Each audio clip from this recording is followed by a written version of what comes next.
시청자 여러분 안녕하십니까? K리그 뉴스 시작합니다. 세종특별자치시가 광역자치단체 승격 5년 만에 인구 30만 명 시대를 맞았습니다. 세종시는 8일 기준 지역 내 인구가 30만 24명을 기록했다고 밝혔습니다. 이는 전국 시군 중 37번째이며 충청권에서는 대전과 천안, 청주, 아산에 이어 5번째입니다. 그동안 40개 중앙행정기관과 교통, 생활인프라 확충 등 인구가 매년 증가해 왔습니다. 올해에는 14,201호의 공동주택 입주가 이루어지고 내년은 11,159호 입주가 예정돼 있습니다. 또 중앙부처 추가 이전이 예정돼 있을 뿐 아니라 456 생활권 개발이 진행 중인 만큼 세종시의 인구 증가는 더욱 가속화될 전망입니다.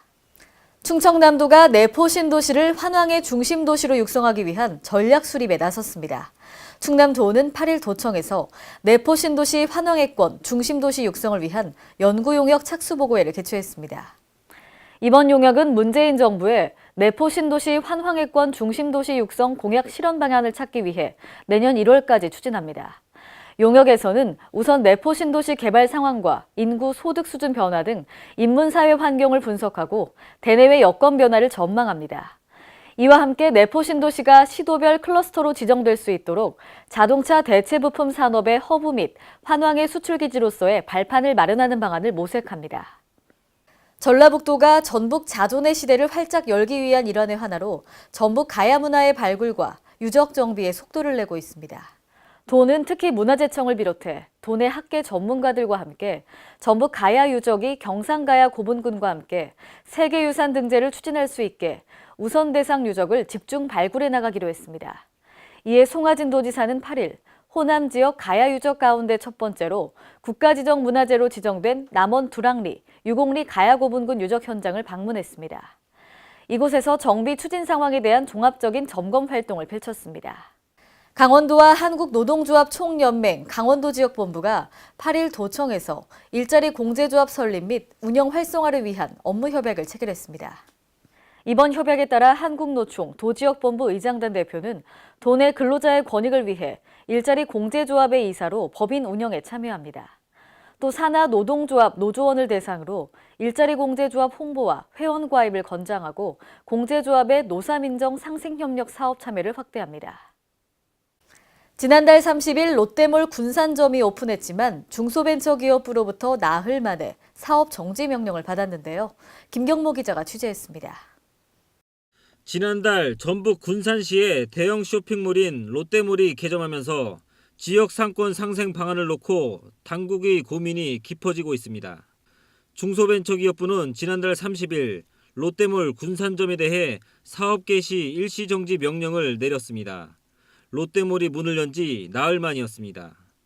롯데와 상인조합 양측이 8차례에 걸쳐 상생안 논의를 했지만 합의안을 도출하지 못했기 때문입니다. 소상공인 지원 범위에 대한 양측의 제안이 간격을 좁히지 못한 탓입니다.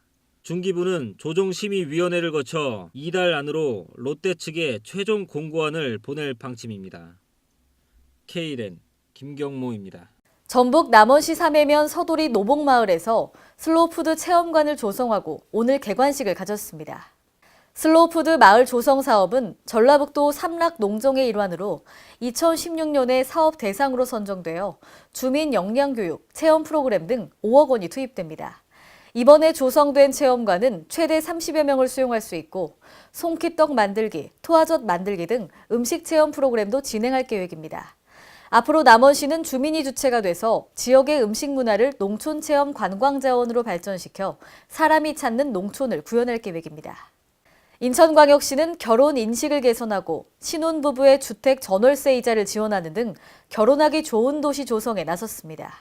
유정복 인천시장은 지난 8일 기자회견을 열고 젊은이들이 결혼에 대해 긍정적 인식을 갖도록 하고 주택 전월세 이자를 보태줘 신혼 살림살이의 부담을 덜어주는 정책을 편다고 밝혔습니다.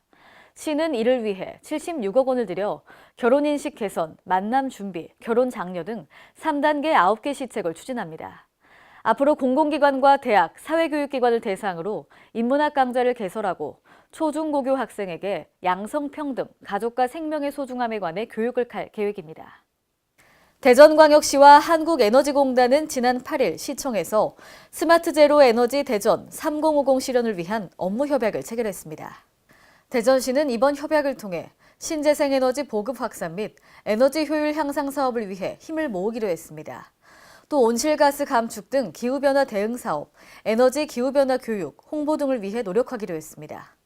이날 대전시 관계자는 기존의 신기술 지식, 정보가 축적된 만큼 에너지 전환에 선도적인 역할을 할 것으로 기대한다고 밝혔습니다.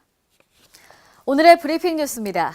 경기도 고양시 일산 서구는 오는 16일 고양시 통합 일자리 박람회를 개최하고 10개 이상 기업들이 현장 면접을 실시합니다.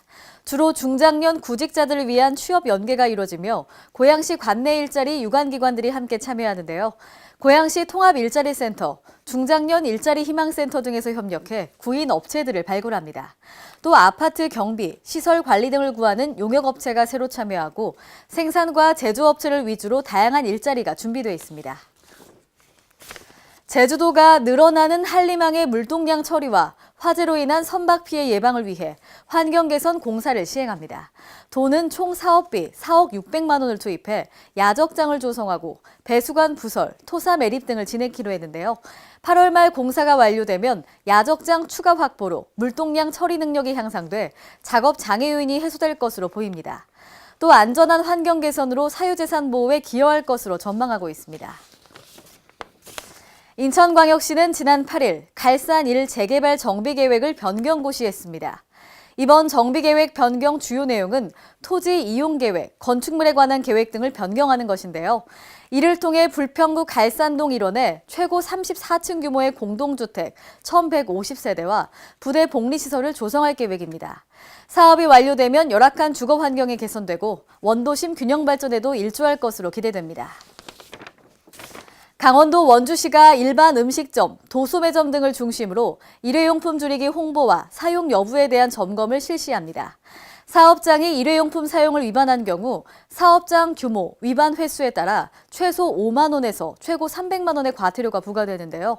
일회용품을 줄이기 위해 가정과 사업장에서는 종이컵 대신 머그컵 사용하기, 일회용 위생백 사용 줄이기 등을 실천하면 됩니다.